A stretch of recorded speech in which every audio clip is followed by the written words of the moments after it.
All right, test your levels. Test. Okay, I think that's right. Is this good right here?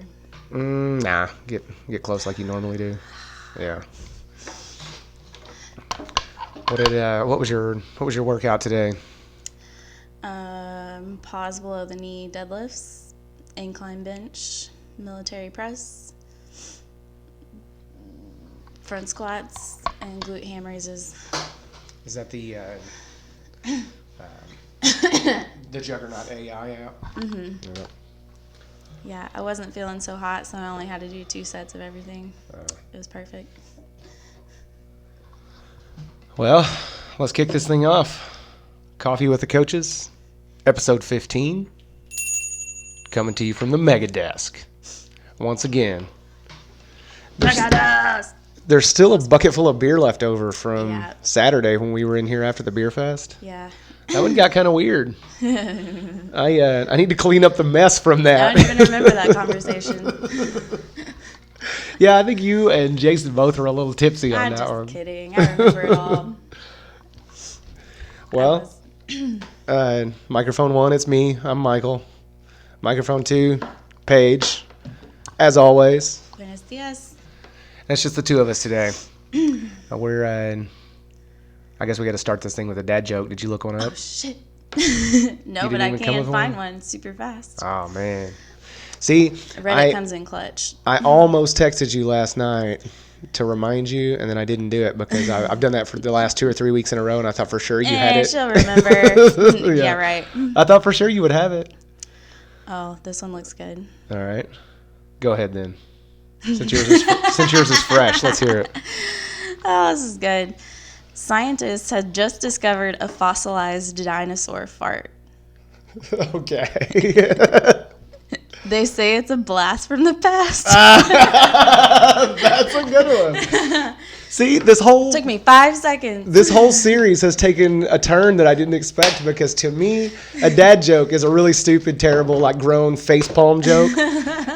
But y'all keep coming up with funny ones. And yours keep sucking. Mine just keep on being terrible. All right, so this one is in normal Mackle fashion. Did you know that most people prefer 3 covers on their bed? No. It's just a blanket statement. Oh, my God. See? I'm going to continue with it. Y'all can come up with the funniest jokes you want. I'm going to keep with the stupid ones. I prefer 3 pillows. What do you call that? Well, so I know we had a really good conversation on Saturday, and we talked about a lot of different things under the influence of beer and wine and spirits and all that. Yeah. And there was one thing that I thought really would make for a good conversation today. I know that you guys mentioned I guess it was the Matt Fraser podcast or the Joe Rogan podcast where Matt Fraser came on and apparently had said some things that pissed off at least a few people on the internet. Yeah. And so one of them was, I guess he was at least talking about coaching certifications and things like that. And, you know, I guess we could go down the rabbit hole of what he really said versus what people think he said. But I think the good part of the conversation would just be, what do we think is a good coach? And I know that I've got a lot of kind of scattered ideas floating around in my head about this topic. So I thought it'd be great to sit down and discuss this with you and try to sort it out for myself. So I'm not really sure where to start with it, but I guess to get the whole conversation started, what was the in a nutshell, what was the comments that Matt Fraser had made, just to kind of give us a jumping off point? Yeah. All Matt had said was that, you know, just to get your level 1, it's a weekend course. And he just kind of left it at that. Mm-hmm. And that's, in a nutshell, that's what it is. Yeah. And so I think that's a good place to start the conversation around what makes a good coach. Is we could beg the question, what kind of certification does a good coach need? And that's not a black and white answer by any means whatsoever. And so I think personally what makes a good coach, as far as like certifications or education and knowledge, is just to never stop seeking new, truthful information. And the truthful part is the important part there, because really you have to know how to do the research in order to find the reliable information and understand whether something applies to the population that you're coaching or not. That's a Because really good point. Yeah, it varies across the board. You know, if you're working with competitor athletes, whatever you're going to have your competitors do is the complete opposite of what you're going to have your people that are just coming to the gym to be healthy to do. And so I think right there, the level 1 is amazing. It was fantastic. Like, it's fun, it's good to do, but you certainly can't become a great coach just by going to get your level 1. Yeah. And they state that very plainly at the level 1. Oh yeah, that's a big part of the weekend seminar. Exactly. This is not a seminar or a training program to make you a coach. This is just, it's literally like it's titled, it's level 1. Yes. It's your first step. Exactly. And I would even go so far as to say it's a great first step for people who are interested in CrossFit as a methodology. It's a great first step for people who are interested in CrossFit as a methodology. Right. Or if you're not and you're just wondering why CrossFit is the way it is, why we do what we do, it's helpful to go and get that information. I remember specifically at my level 1, there was a guy there who just trained in a Globo gym, and he said he was specifically there just to, because he has a lot of friends that do CrossFit, and he had the time and the money, and he's like, I just want to see like what this is about. And he went away from it like really appreciative of the experience, so that was cool. Yeah, it does. The level 1 to me, I thought was I don't know, I guess I already said it a couple of times, but it does just talk about the reasoning behind the CrossFit methodology.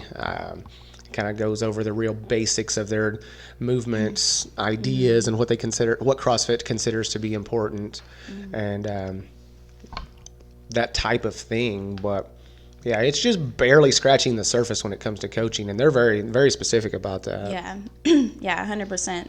And level 1 doesn't mean just like level 1 into the CrossFit trajectory, I guess. It doesn't mean you have to go level 1, level 2, level 3, level 4 certifications in CrossFit.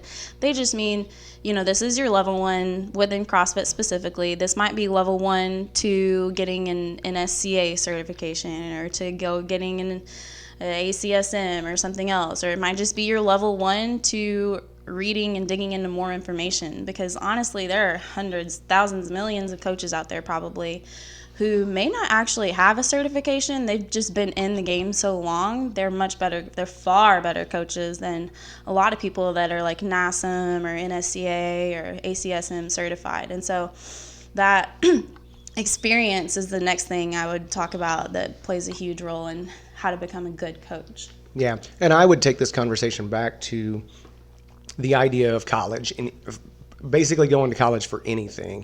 When you complete college, you have completed the education process, but now you've got to get started with whatever that field is. You've got to now get started in whatever that field is. So just because you graduated with a degree really doesn't mean anything in the terms of your career. It just means you are now educated to get started in your field. And I think that's a really important point that too many people miss in a lot of ways, because, and I think that is an expectation that even you and I growing up, probably we had to kind of wrestle with, because we were told if we just get the college degree, then we get the good job. And that idea, that expectation has been really damaging to the society, I guess, because it's got people expecting that they're just going to come straight out of college and be able to make 6 figures. And obviously that's not the case. And a lot more people are aware of that now. But, back in the 80s and 90s and early 2000s, that was much less of a talked about thing. Yeah. So, and it seems like I got off track a little bit there, but I don't think I did at all, because that expectation should be the same over here in this conversation. Right. Level 1 is like, getting your high school degree. High school diploma, yeah. Getting your high school diploma into the next step.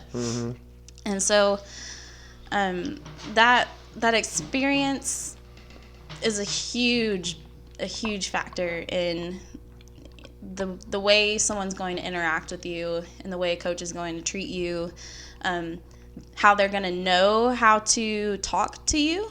People like to be spoken to in different ways. And so, you quickly find out when you're coaching that, if I'm very blunt and straightforward with one person, they're not going to like it. But if I'm kind of blunt, straight to the point, bottom line is you need to do strict presses today because your shoulder's been bugging you. They're like, okay, cool. If you tell somebody else that who really, really wants to do the push jerks in the workout, and they don't need to, they're just going to be like, well, what if I just go lighter? What if I just blah, blah, blah? It's like, well, it's not going to get you where you want to be. If you just leave it at that, that person's going to be kind of upset about it. You have to learn how to gauge and read people too. And that's another rabbit hole separately. But I'll tell you, right when I graduated college, I could explain to somebody the Krebs cycle or exactly how their body can kind of synthesize protein to help build muscle, get down to the nitty gritty, explain it down to a science. But they probably didn't know what the hell the Krebs cycle was anyway. So you were speaking French to them. And that's going to wind up being, the chalkboard with all the numbers floating around in their head, and they're not going to take anything away from that. So you have to learn how to relay it in lay terms to people that don't give a shit about that, who just want to know, like, hey, how much protein should I eat throughout the day? Give them a good starting point. It doesn't have to be black and white. Not everybody's a straightforward answer. I know a lot of times, probably right when I got out of college, I was like, well, you need 1 gram per pound of lean body weight. And yeah, that's a good recommendation, but if you're close to it, you're doing good enough. Yeah. Well, I've been thinking about this a lot over the weekend, and I tried to actually type some things out to organize my thoughts, and I definitely didn't get my thoughts organized, but I did write down 4 things that I thought were super important to this conversation. One was, I guess, to reiterate what I think makes a good coach. So the 4 that I actually got written down were empathy, emotional awareness and intelligence, communication skills, and willingness to continue learning. Mm-hmm. That's what I came up with. Like, when I really boiled everything down, I couldn't come up with any particular training program or combination of letters behind somebody's name. I couldn't find a good reason to put those on my list, because willingness to continue learning kind of incorporated all of that. Right. Because, really it doesn't matter where you start. You're going to have to unlearn some things as you go. And so I think that willingness to continue learning kind of encompasses that whole idea. Is, you just have to be open-minded with some things and recognize that, as you get further in a field, as you get further down one particular rabbit hole, it's going to change the way you understand things or the way you talk about things and stuff like that. And I think what really is the important part is just the willingness to continue learning and being careful not to get too dogmatic about anything that you currently believe, because it's going to change. It really is. Right. And then I guess just backing up a little bit, I think it doesn't matter what you know or what you learn if you can't get on the same level with the person that you're working with. Like you already mentioned right out of the gate, one person's communication style is going to be a lot different than the next person's. So you got to find a way to adjust to get on their level, because it's our job as coaches to find a way to make the connection with the person. It's not the person's job to find a way to communicate with us. Right. And to me, I think that's one of the most challenging parts of being a coach is navigating those different communication styles. We've heard people talk about love languages, and I think that really dictates people's different communication styles and how they receive feedback or criticism or even praise, for that matter. So that one's huge, and that's probably been the biggest thing I've learned over the course of my coaching career, is that it's way less about the specific things that I know and the number of grams of protein that I should recommend to somebody, but more about actually getting on their level and trying to figure out what their expectations really are, and then try to work with it from there. Yeah, help them absorb the information and not just hammer it at them. Yeah, not them just hearing it and it not really sticking with them. Like, you have to know how to tell somebody something and let it really sink in, and they really understand it and have the emotional connection to it to help drive change. And those 4 things are like, oh man, those are perfect. That just covers everything. Like, one thing that I would add to that, and it kind of loops in with some others, is a good coach has to be willing to say, I don't know, but I'll find out. Yeah, that's a good one. Like, you have to be able to tell a person to their face, I don't know, but I will talk to somebody that's smarter than I am or that knows more about this than I do, and I will find out. Because if somebody's just bullshitting you through everything, you know, well, you know, how should I deadlift if I this and this? Like, oh, you know, well, you should always, this is how you deadlift, this is just what you do. And maybe not, maybe it's different for that particular person. So if you hear somebody ask a question and you're like, you know, I feel like I know the answer, but I'm not really sure, don't just tell them what you think it is. Be sure when you're going to give somebody some advice or an answer to a question. Well, one thing that would always make me more comfortable with the efficiency of a coach or the knowledge of a coach, something that would make me feel good about a person's coaching skills, is hearing them say things like that. Mm-hmm. Like, I don't know, but we can find out, you know, mm-hmm. things like that. But it's a quick turnoff to me when I hear people that are, for lack of a better metaphor, people that are standing on the street corner just preaching and shouting and yelling mm-hmm. about their way is the only way. Those are usually the people that I know are probably full of shit. Mm-hmm. Mm-hmm. And it's always those loud, dogmatic voices in the industry that really frustrate me because... Yeah, and they drown out all the others, unfortunately. And, you know, that actually takes me to the other thing that I actually did write down in my attempt to organize these thoughts, is that I feel like there's the dominant voice in the fitness industry is really just shouting about a couple of things. And it tends to frustrate me, and, you know, I'll get to points where it just seems like those dominant voices are overwhelming everything, and it's just like, my ideas don't align with that, so it makes me feel like sometimes like I just don't belong in this industry and that I need to get out of it and find something else to do, because clearly, you know, the general, you know, just the loud voices mm-hmm. are screaming about something else. But then when I really step back and think about it, I think that makes it even more important for me to stick around, because there's tons of people that also don't, you know, that's not their goal. You know, the dominant voices in the industry are talking about something that's not their goal. It's not something that speaks to them. And so that kind of renews my vigor and makes me realize that, you know, I think it's super important for me to speak up about all the other reasons why fitness is important and strength training is important. You know, it's not just about losing weight and supplements. You know, those seem to be the dominant voices in the industry. And of course, there are people who that is speaking to. And, you know, so those bases are covered. I'm glad that those voices are out there, yeah. But there's tons of people, there's millions of people who are looking for a healthier life, a better approach to fitness, and they don't care about losing weight and they don't care about supplements. And so that's where I think it's super important for me to speak up about all the other reasons to do this. Yeah, very good point.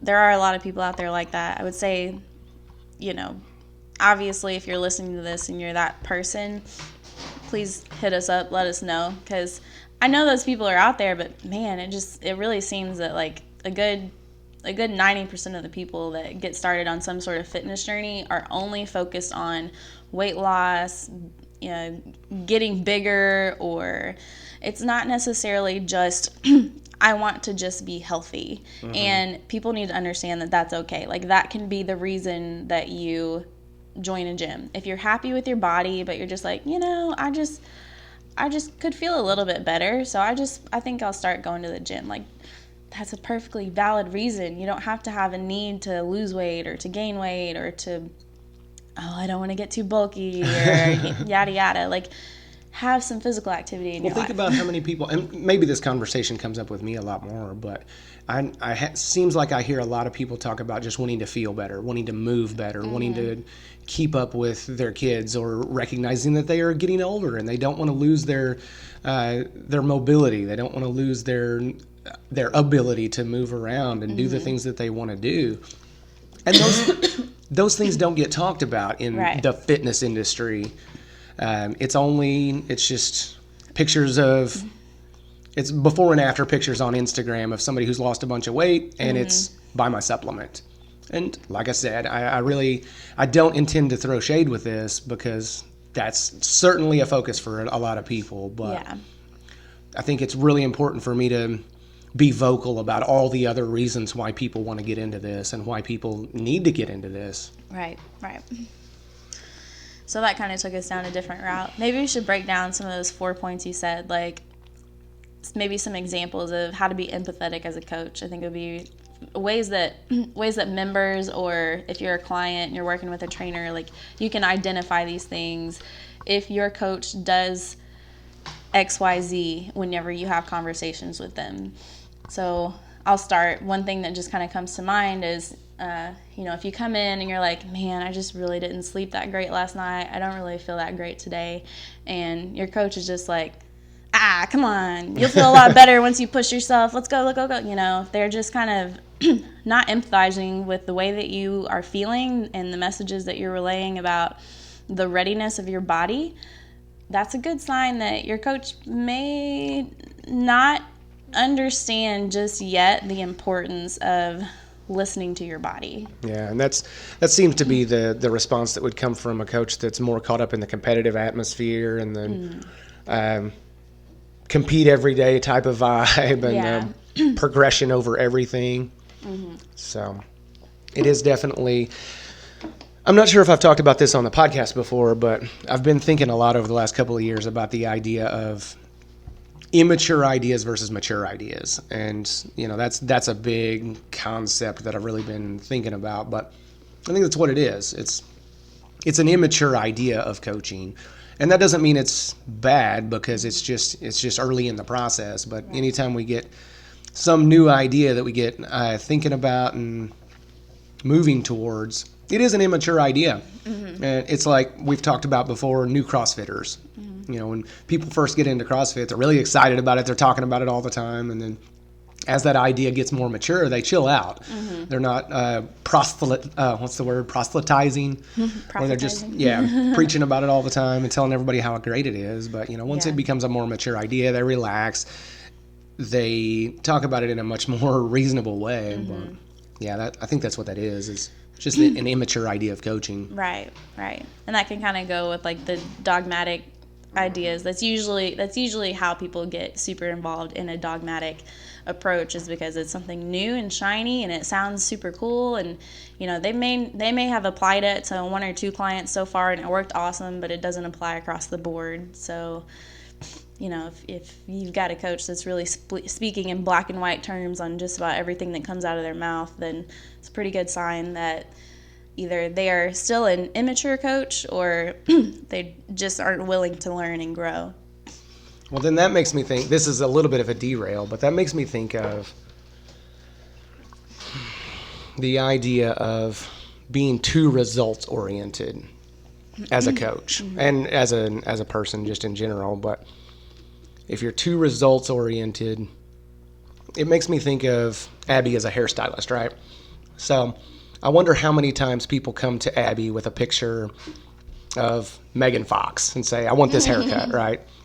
And then whoever that person is doesn't look anything like Megan Fox. Their face structure or head structure is totally different. And so if Abby were to give this girl that haircut, it would look horrible on her, and that girl would feel awful. And so I imagine that Abby probably has to have a lot of conversations like that. Like, this haircut isn't going to look good on you. This isn't the right result for you, right? Right. I feel like I have a lot of those conversations as a coach, as a trainer. People come to me with a particular result that they want, and it's an immature idea for sure, and they don't realize that this expectation that they have isn't a good expectation for them for a lot of different reasons. But that comparison, I think, makes a good visual. That's a really very good one. And I'm not sure where that would fit in as far as empathy or emotional awareness or communication skills, but that's what that makes me think of. Is that's part of the mature idea. Is I think a lot of us in the coaching industry need to step away from the idea of being too results oriented and just promising somebody that we're going to get them those results when they came in with kind of a ridiculous expectation. Yeah, exactly. But that's a tough conversation to have. But it's so important. It's such an important conversation. It is very important, and it's an art to try to be able to relay that to a person and then be willing to accept it in the way that you say it to them. Because, I mean, if you get somebody that comes in and they sleep 5 hours a night, they work 10 hours a day, they have 5 kids, or, it's kind of exaggerated, and then they want to, they come in and they're like, hey, I really like this CrossFit thing. I think I can do really well in it. I kind of want to try to go to the games eventually. And you're like, yeah. You have to know how to give that conversation empathetically so that this person can kind of put their expectations in a realistic place. Yeah. And that's a fine art. And I think that right there requires a lot of reading, listening, and engagement with clients, and testing out different ways to talk to different people. But I think most importantly, that one is, I think the best way that I have grown in that area is, first of all, having those conversations with members daily, but also listening to podcasts about mindset or about growth, or reading books about mindset and growth, and having tough conversations. Like, those things are extremely valuable. And I know 5 years ago me would have been like, oh, that's boring. Like, I don't want to read about that. But now I'm like, oh man, this stuff is so helpful because it applies to everyday life, whether it's to your clients or just to your parents or friends, whatever. Like, it's so beneficial to have that ability to converse in a way that people are going to be willing to listen to you. Yeah, and there's something there as far as, I don't know, that's an expectation that is kind of just in the culture, is that idea of results oriented over everything. Mm-hmm.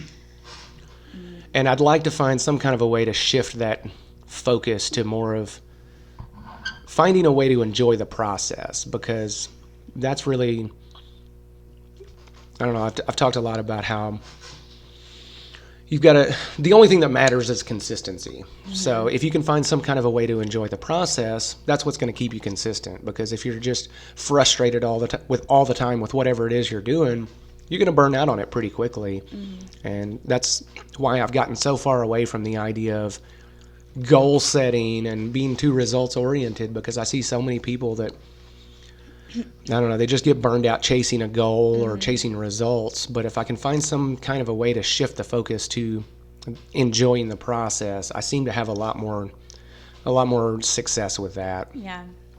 And that in large part falls on us as coaches, I think, is we can get lost on this part really easily just because it's all we do all the time. But we have to be able to make class time and conversations fun for people. Like, the workout needs to be fun, not all the time, but the majority of the time.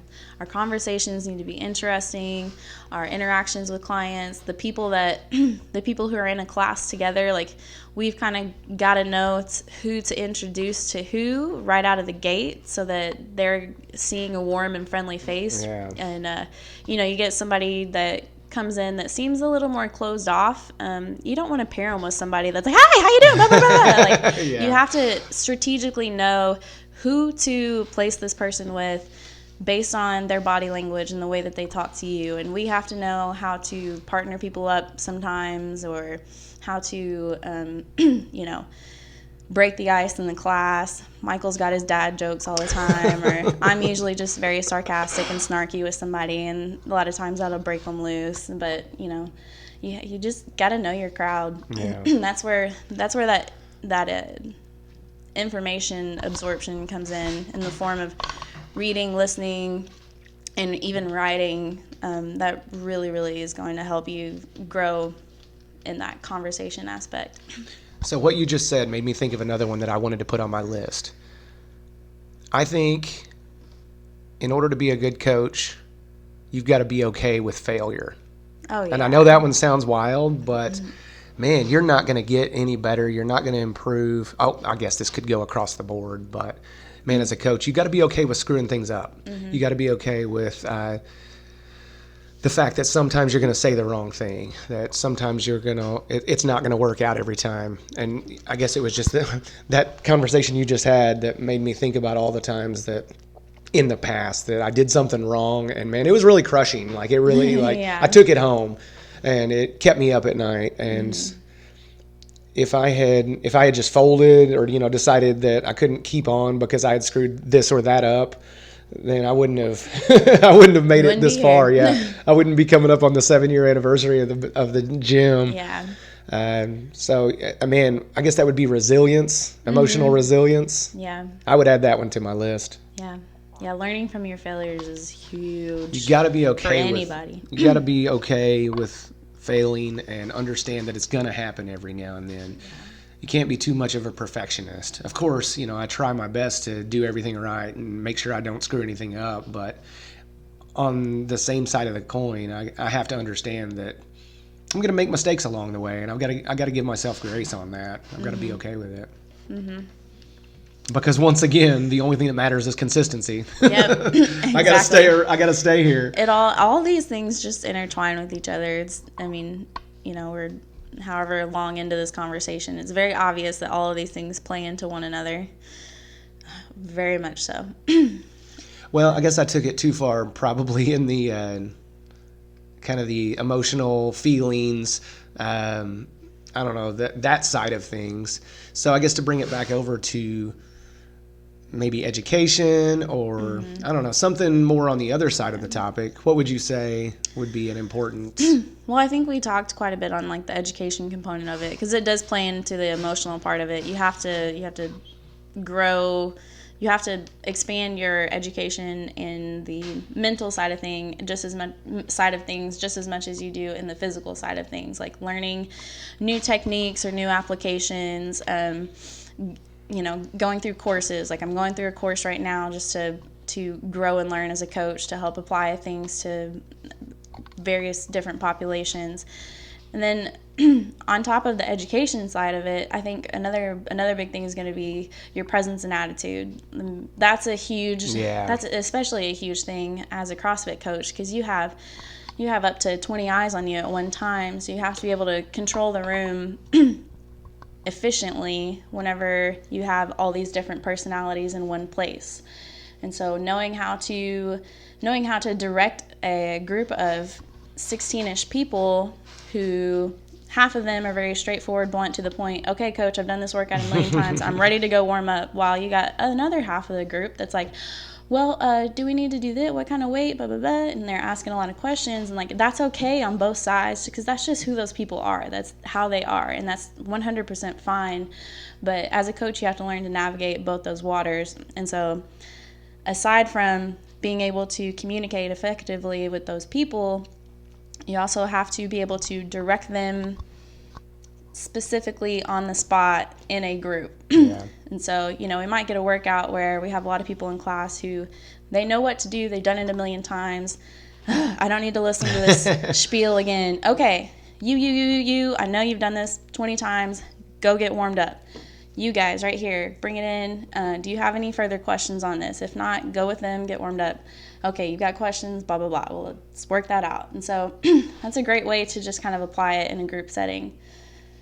Yeah, I actually wrote that one down. Presence and attitude. I added that to my list because I think that's important not only in group coaching, but also one-on-one coaching. I think that would be universal across the board as a good coach. I think presence and attitude is an important one. Yeah.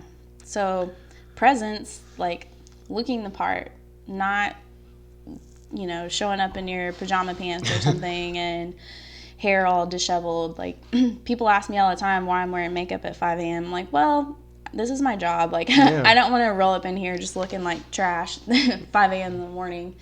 And, wearing clothing that, sorry, isn't super baggy or super tight or extremely revealing. Like, yeah, we're in a CrossFit gym. People walk around with their shirts off all the time. That's cool, but you know, when you're coaching a class, it can be distracting for a member to like. And you're the professional. Yeah, you're the professional standing up there in a sports bra, trying to coach class, or in your man leggings with your junk hanging out, unless it's just a Sunday fun day or something. But you know, there's a time and a place for all those things, but it's important to be professional and people to recognize that that professionalism and treat you with a certain degree of respect. Mm-hmm. I agree with that 100%. And I know there are different attitudes about this, and I know that there are a couple of coaches that I know that they feel okay coaching in flip-flops and a sports bra, and I can't say that I don't know. I guess I don't even need to go down that road, but I just know that that's not my style. Yeah. And I know that that's not the type of attitude that we have here in this gym. Yeah. It may work other places. Yeah. But like if we're going to have a class of 5 women who are all like, you know, super laid back about that, we're the only ones in the room, whatever, sure. I'll stand up there in my underwear and coach. They're not going to think twice about it. So it's okay. Yeah. You just have to know your audience. You have to know your crowd. Exactly. That's another thing there. So looking the part, not eating while you're trying to coach class or something. Like, I'm not gonna lie, I've done that before. I've done that a long time ago. I don't do it anymore, but that's just something that a lot of people get caught up in also. Especially, you know, if you're coaching 4 classes in a row or something, like we have these built-in breaks now that are really helpful. So, you know, in the 10 minutes between the 5 and 6 a.m. class, I can throw down a bowl of oatmeal and get back to it and hang around and shoot the shit as the classes are exchanging. But that's another important one. Like, you know, if you're personal training a client or something, like don't be walking around munching on a protein bar while you're trying to teach them movement patterns and stuff. So that's another important one there. Yeah, and I guess it does kind of just go back to knowing your audience. You know, there will be situations to where that might feel appropriate, but you definitely need to be aware that in a lot of situations it may not be. Yeah. So yeah, that's definitely something I think about a lot. And I remember back in the other gym in the early days of us being open, when I was doing, you know, classes from morning to night, there were definitely some times where I had to choke down a protein bar and before like you fainted. Yeah. I can definitely remember those days, but even then, like I still had that thought, like I don't want to be. Imagine your doctor coming into your room and eating a granola bar while he's going through your checkup or whatever it might be. Yeah. I try to think of that the same way, and I know that I'm not a doctor and you're not in a hospital gown, but I think the same level of professionalism should apply. And we've heard it our whole lives. The world will treat you how you treat the world. Yeah. So if you want to be treated like a professional, act like one. And that's different for everybody, but that's the way I think about it, I guess. Yes, good point. And don't be on your phone while you're trying to teach a class. That's another big thing. Like, okay, if you're like trying to like video the class for the Instagram for a few seconds, that's cool. But like, you're just sitting there having a texting conversation when you've got people in the room trying to warm up on snatches or something. You have 0 eyes on what they are actually doing. Like, there's another thing. I feel like we're saying a lot of this, and like we have members that listen to this, not other coaches. So we're gonna have to like specifically market this to coaches. Yeah. Well, I think it's just a good conversation, and like I said, I mean, even if nobody listens to this, I wanted to get this out of my head. I wanted to try to organize my thoughts on this because it was a good one for me to consider, because you hear comments occasionally when somebody goes on a podcast and says something that the internet thinks is inflammatory, then you get comments about it. So right. I thought it was important to try to sort through my thoughts. So yeah, for sure. I think it was successful, even if nobody likes this podcast. Yeah, that was a good one. And it is helpful for members to hear this 100%, because then you can identify